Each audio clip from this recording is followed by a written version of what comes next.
Bonjour, bonsoir à tous. Ici Marc Géraldine Grécy.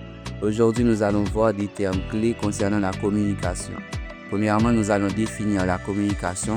Nous allons donner, des termes par rapport avec la situation de communication et ensuite les branches de la communication. Pour la définition de la communication, nous pouvons dire que ça provient du latin, donc c'est son origine. Et pour la définition, c'est l'art de se faire comprendre.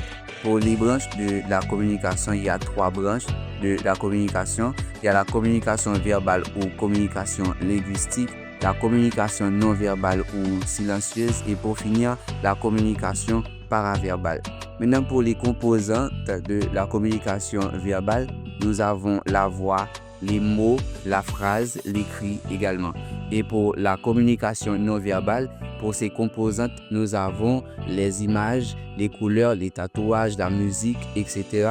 Et pour finir, il y a aussi la communication paraverbale. Pour la communication paraverbale, il y a le ton, le rythme et la pause. Premièrement, nous allons voir les 3 éléments fondamentaux de la situation de communication. Il y a EMR, donc c'est émetteur et message et ensuite récepteur. L'émetteur, c'est celui qui transmet le message et le message, c'est ce que dit l'émetteur. Tandis que le récepteur, c'est celui qui reçoit le message. Et ensuite, il y a le canal. Le canal, nous pouvons dire que c'est le moyen matériel qu'on utilise pour transmettre le message. Par exemple, il y a téléphone, radio, télévision. Et ensuite, le code. Le code, c'est la langue utilisée pour transmettre le message. On peut utiliser soit la langue française, anglais, etc. Et aussi, nous avons le feedback ou rétroaction en français. Nous pouvons dire que c'est l'information retournée à l'émetteur. Et nous pouvons prendre par exemple les commentaires.